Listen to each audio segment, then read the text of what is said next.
Hello guys, welcome to our channel. నేను మీ anchor Teja. అయితే ఉమ్మడి ఆంధ్రప్రదేశ్ విడిపోయి దాదాపు 10 సంవత్సరాలు అవుతుంది. సమైక్యాంధ్ర గొడవలు చూసాం. అప్పుడు ఎంత ఘోరంగా జరిగాయో, రైళ్లు తగలబెట్టడం కానీ, చనిపోయే స్టేజ్ వరకు కూడా చాలామంది వెళ్ళిపోయారు తెలంగాణ సాధించుకోవడం కోసం. అయితే ఈ 10 ఏళ్ల తర్వాత ఇప్పుడు ప్రజెంట్ ఉన్న ముఖ్యమంత్రులు ఇద్దరు కూడా, ఒకరు రేవంత్ రెడ్డి గారు, అలాగే చంద్రబాబు నాయుడు గారు, ఇద్దరు కూడా విభజన హామీల గురించి చర్చలు అయితే జరిపారు. సో దీని గురించి ప్రముఖ ప్రొడ్యూసర్ చిట్టిబాబు గారు అయితే మనతో పాటు ఉన్నారు మాట్లాడడానికి. ఆయనతో మాట్లాడే ప్రయత్నం చేద్దాం. సార్ నమస్తే అండి. నమస్తే. అయితే వీళ్ళిద్దరి చర్చలో రేవంత్ రెడ్డి గారు భద్రాచలంలో ఒక 5 గ్రామాలని పంచాయతీలను అడిగారు అని చెప్పేసి టాక్ బయటకు వచ్చింది. మరి చంద్రబాబు నాయుడు గారు ఇస్తారంటారా, ఇవ్వరంటారా? ఇచ్చే అవకాశం లేదమ్మా. అది ఎప్పుడు 2014 నుంచి ఉన్న విషయం. కొత్తగా ఏం మాట్లాడింది ఏం కాదు, కొత్తగా రేవంత్ రెడ్డి అడిగింది ఏం కాదు. ఇది ఎప్పటి నుంచో అడుగుతూ ఉన్నారు. కేంద్రం నిర్ణయించి ఇచ్చేసింది. ఇప్పుడు కేంద్రం నిర్ణయం తీసుకోవాలి. కేంద్రం నిర్ణయం తీసుకుని ఇస్తే అక్కడ ఇస్తే ఇక్కడ ఇస్తే అక్కడ గొడవలు అవుతాయి. అయిపోయిన విషయం, అయిపోయిన అధ్యాయాన్ని మళ్ళీ ఏదో తోడాలనుకుంటే జరిగే పనులు కావాలి. ఇప్పుడు సెంటిమెంట్స్ దెబ్బతింటాయి. ఇప్పుడు ఏర్పడిపోయినాక ఇప్పుడు మళ్ళీ 10 ఏళ్ళ తర్వాత మాకు అది ఇచ్చింది వెనక్కి రావాలి, ఇది ఇచ్చింది వెనక్కి రావాలని ఈయన అడగటం కరెక్ట్ కాదు. ఆయన చూస్తారు చేస్తారంటాం, కేంద్రంతో మాట్లాడాలంటాం. అది అంతే, కేంద్రంతో మాట్లాడు. కేంద్రంలో అయ్యే పని కాదు అది. ఇప్పుడు అయిపోయింది. Once it is decision is made. Telangana ఏర్పడిపోయింది. ఈ మళ్ళీ తెలంగాణలో ఆంధ్రాలో కలుపుతారా అంటే అవుద్దా? అయ్యే పని అది, జరిగే పని. ఎమోషన్స్ మళ్ళీ రెచ్చగొట్టి మళ్ళీ ఎమోషన్స్ కొట్టుకుంటాలు చంపుకుంటాలు అవుతాయి. కనుక అవన్నీ అయ్యే పనులు కావు. వాళ్ళు యాక్చువల్గా నిన్న మీటింగు ఒక ముసుగు అంతే. ఏది కొత్త పాయింట్లు మాట్లాడేది ఏం లేదు. ఉన్నాయి 10 ఏళ్ళుగా ఉన్న సమస్యలే అవి కొత్తగా ఇప్పుడు మాట్లాడాల్సిన 10 ఏళ్ళుగా ఉన్న సమస్యలు. వీళ్ళిద్దరు కూడా ముఖ్యమంత్రులు అయ్యారు కదా. వీళ్ళిద్దరు గతంలో ఒకే పార్టీలో ఉన్నారు, టీడీపీ పార్టీలో. టీడీపీలో ఉన్నారు. ఇప్పుడు ఈయన కాంగ్రెస్కి వచ్చాడు, ఆయన టీడీపీలో ఉన్నారు. ఊరే ఒకళ్ళొకళ్ళు. అసలు విషయం వేరు. ఈ మీటింగ్ వెనకాల ఉన్న పెద్ద రహస్యం వేరే ఉంది. మీటింగ్ వెనకాల ఏంటి రహస్యం అంటే, ఇప్పుడు రేవంత్ రెడ్డిని ఒక మీడియేటర్గా ఉపయోగిస్తున్నారు చంద్రబాబుని కాంగ్రెస్లోకి లాగటానికి. ఎందుకంటే ఈ స్పెషల్ స్టేటస్ అనే పాయింట్ మీద కాంగ్రెస్ ఇస్తానంటుంది. బీజేపీనేమో ఇది ముగిసిపోయిన అధ్యాయం అన్నది, పార్లమెంట్లోనే చెప్పేసింది. ఈ బీజేపీ మళ్ళీ దాన్ని తిరగదోడి ఇచ్చే పరిస్థితి లేదు.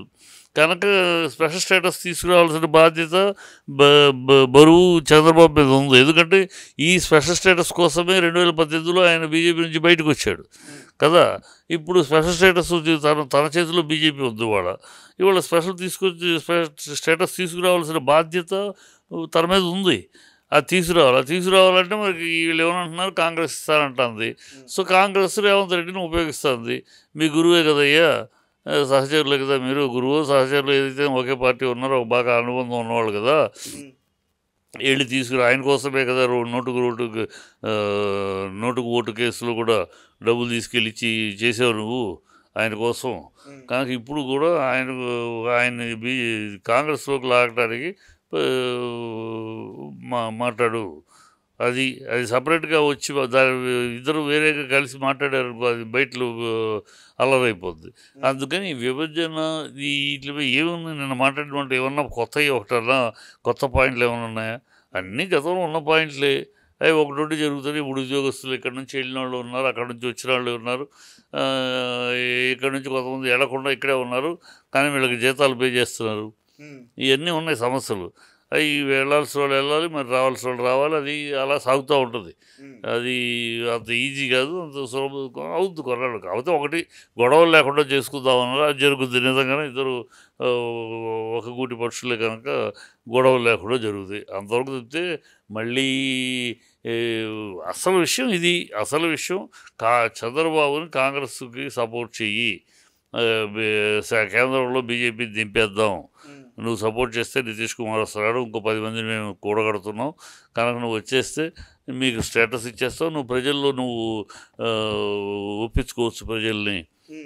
స్పెషల్ స్టేటస్ కోసం, రాష్ట్రం కోసం నేను బీజేపీతో విడిపోయాను. 2018లోనే అందుకే విడిపోయాను, ఇవాళ అందుకే విడిపోతున్నాను అని చెప్పి రాష్ట్రం కోసం, రాష్ట్ర ప్రయోజనాల కోసం అని చెప్పేయచ్చు.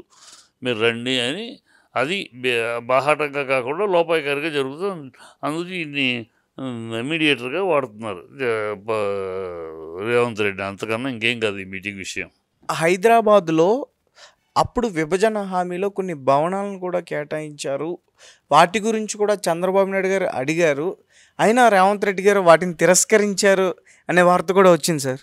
తిరస్కరించటం ఉండదమ్మా, సమర్థించుకుంటూ ఉంటుంది. కానీ ఇప్పుడు వీళ్ళిద్దరి మధ్య తిరస్కరించుకుంటాలు ఉండవు, అంగీకారాలు రెండు ఉండవు. అంగీకారాలు ఉండవు, తిరస్కారాలు ఉండవు. మరి ఇంకెందుకు సార్ సమావేశం? అదే చెప్తాను కదా, అసలు ఈ సమావేశం పేరు ఎందుకంటే వెనకాల విషయం వేరు.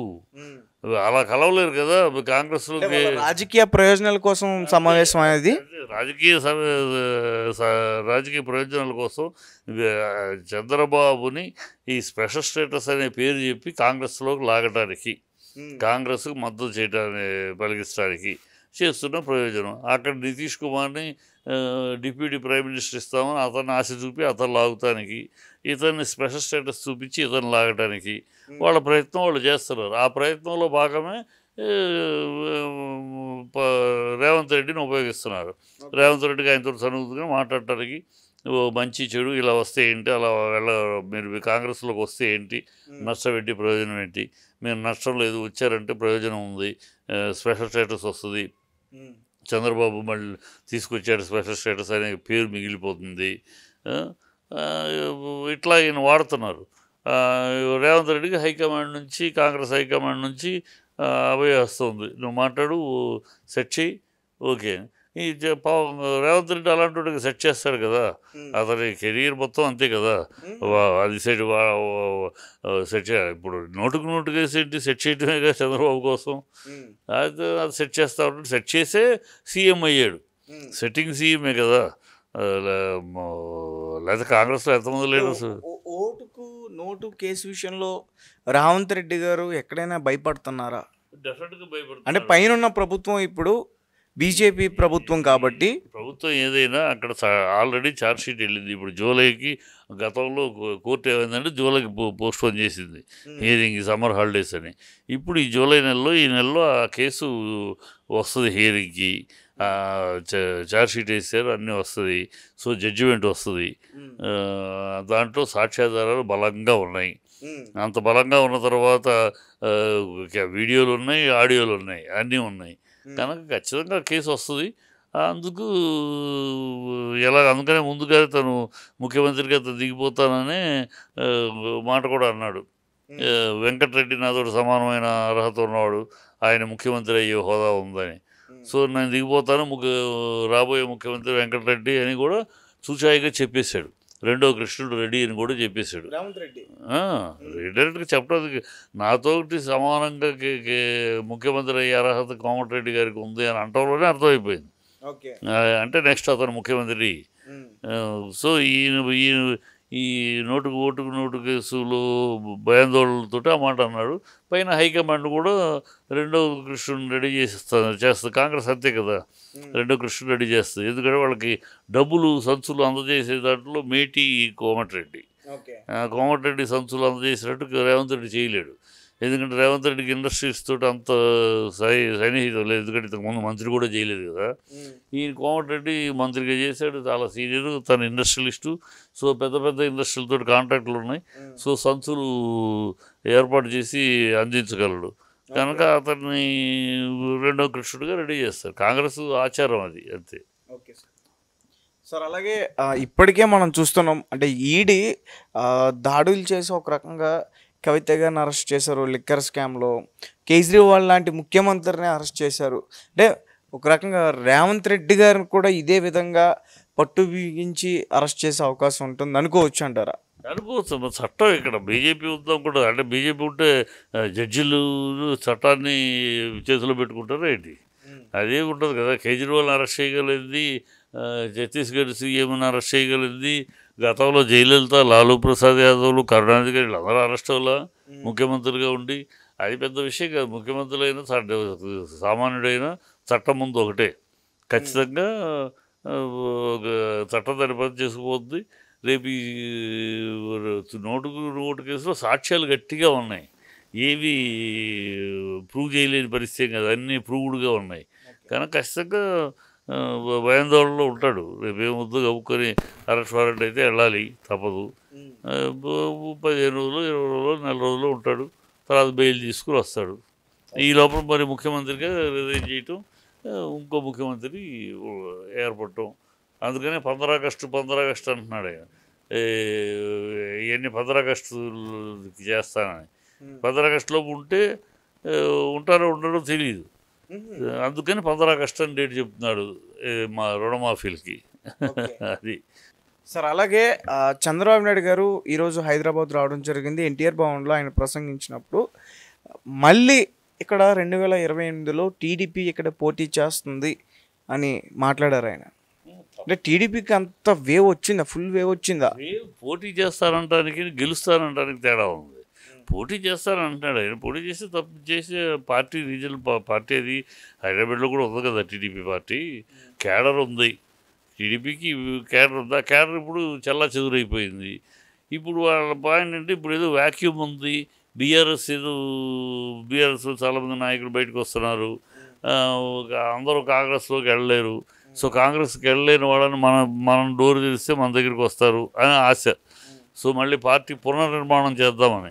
తప్పేముంది, పునర్నిర్మాణం చేసుకుందాం అనే ఆలోచనలో పోటీ చేస్తానంటారు. పోటీ చేయొచ్చు, ఏముంది, పోటీ చేస్తానికి ఏముంది, గెలుస్తాము అనే పాయింట్ వేరును పోటీ చేసి ఎవరితో చేతులు కలుపుతాడు? కాంగ్రెస్ తోటి చేతులు కలుపుతాడా, లేకపోతే ఎవరితోటి బీజేపీతో చేతులు కలుపుతాడా? ఇప్పుడు ఆంధ్రాలో బీజేపీతో చేతులు కలిపే కదా ఉంది. సో మళ్ళీ ఇక్కడ కూడా అలాగే బీజేపీతో చేతులు కలిపి పవన్ కళ్యాణ్ తను ముగ్గురు కలిసి ఒక ప్రత్యామ్నాయంగా వస్తారా? ఉన్నాయి. వ్యాక్యూమ్ రాజకీయాల్లో ఆ పరిస్థితులు బట్టి ఏ పార్టీకి ఆ పార్టీ వ్యూహాలు వేసుకుంటుంది. ఆ వ్యూహంలో ఒక భాగం. దాన్ని పెద్ద పట్టించుకోవాల్సిన అవసరం లేదు. అంటే ఒక టాక్ వినిపిస్తుంది బయట కూడా. ఎలా అంటే ఒకవేళ టీడీపీ ఇక్కడ పోటీ చేస్తే రేవంత్ రెడ్డి టీడీపీ నుంచి బరిలో దిగుతాడు అనే విధంగా కూడా మాట్లాడుతున్నారు. అంటే బయట నుంచి ఇలాంటి మాటలు వస్తున్నాయి. అంటే ఇవన్నీ రూమర్స్ అంటారా, నమ్మొచ్చు అంటారా? ఎందుకంటే రేవంత్ రెడ్డి వెళితే మళ్ళీ బీజేపీలోకి వెళ్తాడు కానీ తెలుగుదేశంలోకి రాడు. తెలుగుదేశం నుంచే వెళ్ళాడు కదా సార్. తెలుగుదేశం నుంచి వెళ్ళిపోయినాక కాంగ్రెస్లో సీఎం అయ్యాడు. ఇప్పుడు కాంగ్రెస్ నుంచి తెలుగుదేశం రావడానికి పక్కా విరోధులుగా ఉన్నారు కదా. ఒకవేళ చంద్రబాబు కాంగ్రెస్ తోటి కలవచ్చు. గతంలో కూడా కలిశాడు చంద్రబాబు. అందుకని ఇప్పుడున్న స్ట్రాటజీనే చంద్రబాబును కాంగ్రెస్లోకి లాగడానికి ప్రయత్నం చేస్తున్నారు. కాంగ్రెస్లో లాగడానికి ప్రయత్నం చేస్తే అప్పుడు రేవంత్ రెడ్డి టీడీపీ కలిసి పోటీ చేసే అవకాశం ఉంటుంది. అప్పుడు బీజేపీ పరిస్థితి చూడాలి. అంటే బీజేపీని వదిలితేనే కదా కాంగ్రెస్లో చేరబోయేది. బీజేపీని వదులుతాడా, వదలక తప్పని పరిస్థితి కూడా ఉంది ఆయనకి. ఇప్పుడు స్పెషల్ స్టేటస్ అనే పాయింట్ బీజేపీ ఇవ్వదు. ఇప్పుడు ఎందుకు ఇవ్వదంటే ఆల్రెడీ పార్లమెంట్లో చెప్పేసింది. ఇప్పుడు కనుక బీజేపీ రూల్ మార్చి ఇస్తానంటే గొడవ చేయడానికి అవకాశం లేదు. ఇప్పుడు బీజేపీ కేంద్ర ప్రభుత్వం అనేది నితీష్ కుమార్ చంద్రబాబు మీద ఆధారపడి ఉంది. సో ఇప్పుడు అవకాశం, ఈ అవకాశం కనుక వదులుకుంటే మళ్ళీ మరి ఎప్పుడు రాదు స్పెషల్ స్టేటస్. ఈ అవకాశం అందుకని చంద్రబాబు ఈ అవకాశం వదులుకోడు. ఎందుకంటే ఇంత స్పెషల్ స్టేటస్ సాధించే అవకాశం వచ్చినాక వదిలిపెట్టాడు అనుకో, ప్రజల ముందు ఈ స్పెషల్ స్టేటస్ కోసమే కదా 2014 నుంచి ఆంధ్ర ప్రజలు అడుగుతున్నారు. ఇవాళ లేదు అవకాశం లేదు, మీరు 2018లో అది ఇవ్వలేదనే వాళ్ళు వదిలేశారు. ఇప్పుడు ఇచ్చి లాక్కునే అవకాశం ఉంటే ఇప్పుడు ఎలా వదిలిపెడతారు? లాక్కురండి అంటారు. లాక్కురండి ప్రజలు ఉంది, ప్రజలు సాధిస్తాడని ఉంది. సో సాధించాలంటే కాంగ్రెస్లో చేరాలి ఆయన. అది కాంగ్రెస్లో చేరడానికి ప్రిపరేషన్ చేస్తున్నారు. ఇవన్నీ ఈ మీటింగ్లన్నీ కూడా రేవంత్ రెడ్డి చంద్రబాబు మీటింగ్ అంతా దానికి పునాది. చంద్రబాబు బీజేపీని పక్కన పెట్టి కాంగ్రెస్లో చేరడానికి వేస్తున్న పునాదులు అంతే.